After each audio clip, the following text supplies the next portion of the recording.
Students, हम लोग chapter 1 पढ़ रहे थे इलेक्ट्रोस्टैटिक्स। उसका टॉपिक क्या है? टॉपिक हम लोग पढ़ रहे थे इलेक्ट्रिक डाइपोल।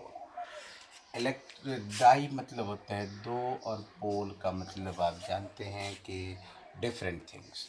दो poles, the two equal and opposite charges separated by a very few distance is called dipole. कोई भी सिस्टम होगा जिसमें दो इक्वल और अपोजिट चार्ज हों और दोनों के बीच की डिस्टेंस अगर काफ़ी कम होती है तो हम उसे इलेक्ट्रिक डाइपोल कहते हैं। इसको मेजर करते हैं हम लोग जिस क्वांटिटी से, उसका नाम है इलेक्ट्रिक डाइपोल मोमेंट। मतलब electric dipole moment, strength of the electric dipole, इसको हम लोग मेजर करते हैं। प्रोडक्ट जो है ना, कोई भी वन चार्ज और दोनों के बीच के का प्रोडक्ट, मतलब दोनों के बीच का जो डिस्टेंस होगा उस दोनों का प्रोडक्ट लेते हैं। इसीलिए हम लोग मैथमेटिकली डिफाइन कर देते हैं कि the product of the magnitude of either charge and the separation between them is called electric dipole.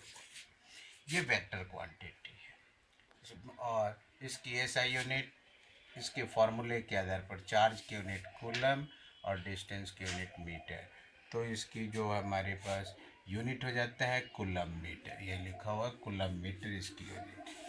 Conventionally चूँकि वेक्टर होने के कारण इसके अंदर डायरेक्शन होना चाहिए, तो इसका direction generally negative to positive take part करते हैं। अब किसी में भी टोटल इलेक्ट्रिक चार्ज कितना होता है डाइपोल का? तो दो चार्जेज होते हैं इक्वल और opposite, minus Q plus Q.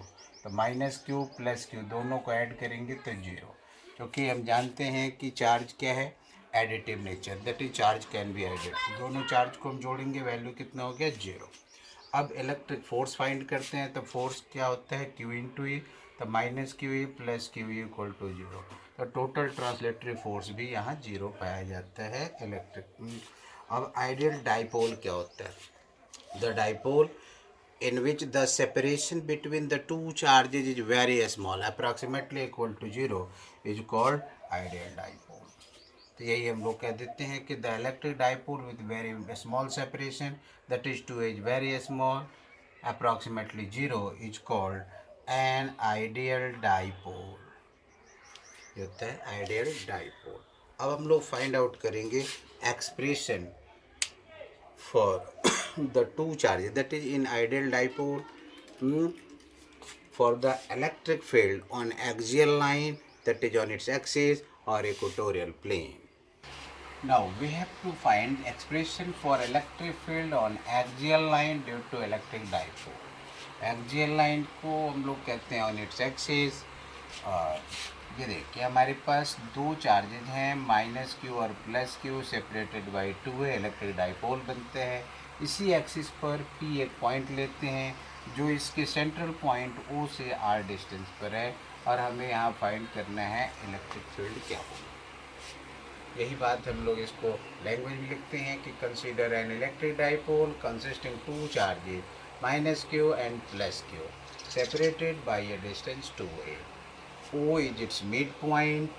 अब उसी पर P is a point on its axis such that OP equal to R, where we have to find electric field। ये फिगर से आपने किया। अब देखते हैं electric field at point P due to charge minus q. इस point पर minus q के कारण हमें चार्ज निकालना है। आपको याद होगा इलेक्ट्रिक फील्ड का जो हमारे पास फॉर्मूला होता है, इलेक्ट्रिक फील्ड का क्या फॉर्मूला है, 1/4 pi epsilon nought q upon r square. इसी का हम लोग यहाँ यूज करते हैं।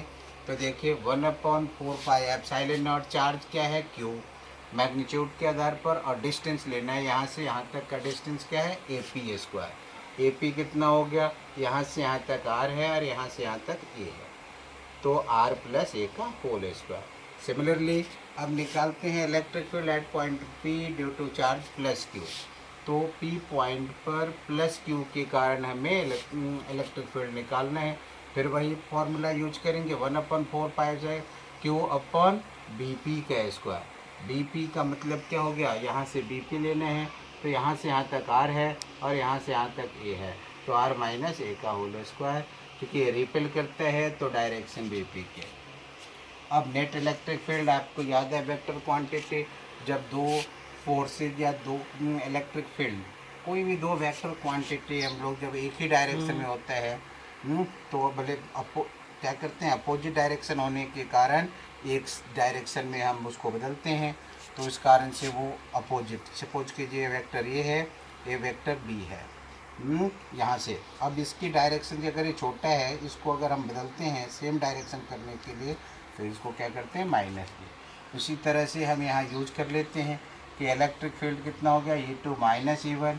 अब इस दोनों में common 1/4 pi epsilon not into की कॉमन है, वैल्यू ले लिया 1/r माइनस ए का स्क्वायर और माइनस 1/r प्लस ए का होल स्क्वायर। अब r माइनस ए का whole square, r plus A का होल स्क्वायर एलसीएम ले लिया गया, इससे कैंसिल हो गया, ये बच जाता है, तो इसको हम ऊपर लिखते हैं माइनस r प्लस ए का whole square cancel, r minus A का होल स्क्वायर राइट डाउन करते हैं 1/4 पाई एप्सिलॉन नॉट क्यू। अब हमें याद है फार्मूला a प्लस बी का whole square minus a minus b का होल स्क्वायर 4ab के इक्वल होता है। इसका हम लोग यूज करेंगे, 4a की जगह पर r है, b की जगह पर है, तो 4ra a minus b into a plus b, a square minus b square, दोनों पर स्क्वायर एक साथ लिख लिया गया। अब देखिए 1/4 पाई एप्सिलॉन नॉट, इसको दो पार्ट में बदलते हैं, q इंटू 2a, तो यहाँ क्या बच गया 2r, बाकी नीचे वाला वैसे के वैसे लिख देते हैं। q into 2a dipole moment है p, तो यहाँ इसके बदले में p लिखेंगे और यहाँ 2r, इतना हो गया, बाकी r माइनस ए का होल स्क्वायर। अब अगर r जो डिस्टेंस है a से काफ़ी बड़ा हो, मतलब शॉर्ट डाइपोल, आइडियल डाइपोल, उस कंडीशंस में a को हम लोग नेगलेक्ट कर देते हैं, दैट इज अप्रॉक्सीमेटली 0। अब यहाँ से वैल्यू ले लेंगे 1/4 पाई एप्सिलॉन नॉट 2pr, ये 0 हो जाता है, तो 0 होने के कारण कितना हो गया 2 इंटू 2 4, r का पावर 4, एक r से एक r कैंसिल, 2p/r³ बच जाता है। यही हमारे पास है electric field due to dipole on axial line.